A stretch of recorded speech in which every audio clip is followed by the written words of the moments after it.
इलाहाबाद की डबुआ सब्जी मंडी में भाजपा की विशाल रैली का आयोजन किया गया, जिसमें यूपी के मुख्यमंत्री योगी आदित्यनाथ पहुंचे। इस मौके पर मंच पर केंद्रीय राज्य मंत्री कृष्ण पाल गुर्जर और लगभग तमाम विधानसभाओं के भाजपा प्रत्याशी मौजूद रहे, जिनके लिए योगी आदित्यनाथ ने लोगों से वोट की अपील की। आलम ये रहा कि सभा स्थल खचाखच भरा हुआ था और उससे भी ज्यादा लोग रैली स्थल के बाहर खड़े दिखाई दिए। अपने संबोधन के दौरान योगी आदित्यनाथ ने कांग्रेस पर जमकर निशाना साधा। उन्होंने कहा कि कांग्रेस एक समस्या का नाम है और देश की जितनी भी समस्याएं हैं वे कांग्रेस की ही देन है। योगी आदित्यनाथ ने कांग्रेस पर जातिवाद, अराजकता और उग्रवाद फैलाने के आरोप लगाए हैं। कांग्रेस ये समस्या का नाम है। देश की जितनी भी समस्या है ये सब कांग्रेस ने दी है। देश के विभाजन की त्रासदी हो, देश के बंटवारे की त्रासदी हो, देश को जाति के नाम पर, क्षेत्र के नाम पर, भाषा के नाम पर कमजोर करने की ये कुत्सित चेष्टा रही हो, देश को आतंकवाद, नक्सलवाद और उग्रवाद और अराजकता की भट्टी में धकेलने का कार्य रहा हो, देश में भ्रष्टाचार, परिवारवाद और भाई भतीजेवाद की दुष्प्रवृत्ति को फैलाने का रहा हो, ये सभी कांग्रेस की देन है। कांग्रेस देश की समस्या का नाम है और दूसरी ओर भारतीय जनता पार्टी समाधान है, समाधान। मैं कल और परसों 2 दिन जम्मू कश्मीर विधानसभा चुनाव के लिए गया था। जम्मू में बारिश पड़ रही थी, मैं एयरपोर्ट के अंदर गया तो मैं तो अचानक ही अंदर गया था। मुझे तो वहां लैंड करके तत्काल वहां से हेलीकॉप्टर से प्रचार के लिए निकलना था, लेकिन मौसम खराब था इसलिए मैं अंदर चला गया। मैं अंदर जैसे ही गया तब तक एक सज्जन बोल रहे थे कि राम राम। उन्होंने वहां से आवाज आ रही थी कि साहब राम राम। तो मैं, चूंकि मेरा कोई परिचय भी नहीं था वहां पे, न मैं किसी को जानता था, तो मैं उधर देखा नहीं, मैंने उधर देखा नहीं। थोड़ी देर के बाद फिर आवाज आई कि योगी साहब राम राम। मैंने देखा तो वह एक मौलवी था।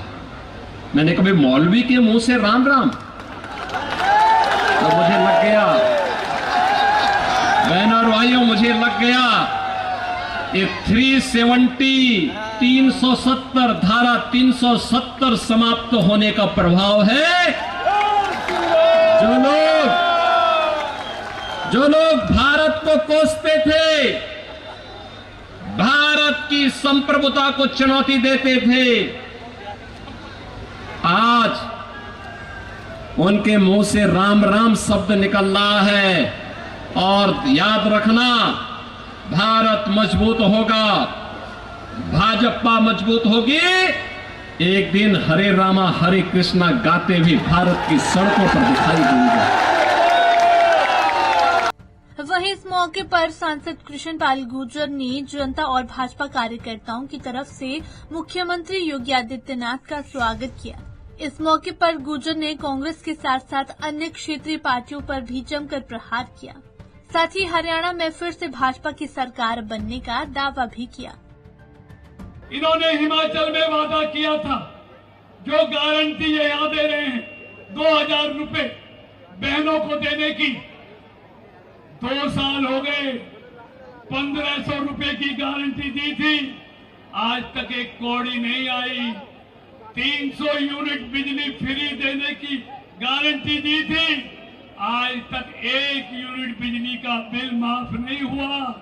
और दूसरी तरफ बीजेपी की सरकार है मध्य प्रदेश में, जो चौथी बार आई है, वहां पर शिवराज जी ने 2000 रुपए लाडली बहनों के लिए घोषणा की थी। पता कर लेना, हर महीने बैंक के खाते में बहन के में 2000 रुपए पहले आते थे और अब तो 3000 की संकल्प लिया था, आज 3,000 रुपए आते हैं। दूसरी बात मैं कहना चाहता हूं, एक विपक्ष का नेता राहुल गांधी हिंदुस्तान में कुछ कहता है, अमेरिका में जाके कुछ कहता है, यहां आरक्षण कहता है बीजेपी समाप्त करेगी और वहां कहता है कांग्रेस को मौका मिला तो हम आरक्षण समाप्त करेंगे। दूसरी बात यूं, देश की बदनामी करता है, वहां जाके कहता है कि हिंदुस्तान में सिख भाइयों को कड़ा पहनने के लिए, पगड़ी पहनने के लिए, गुरुद्वारा जाने के लिए इजाजत लेनी पड़ती है, बल्कि दूसरे धर्मों के बारे में भी यही कहता है। मेरा कहने का मतलब है, जो कनाडा में बैठकर खालिस्तान समर्थक जो हिंदुस्तान के बारे में बदनामी करते हैं, वही भाषा राहुल गांधी अमेरिका में जाके बोलता है। आपको बता दें कि चुनाव प्रचार में 1 सप्ताह का समय रह गया है। ऐसे में सभी पार्टियां जोरों शोरों से चुनावी प्रचार में जुटी हुई है। पंजाब केसरी टीवी के लिए फरीदाबाद से सुधीर शर्मा की रिपोर्ट।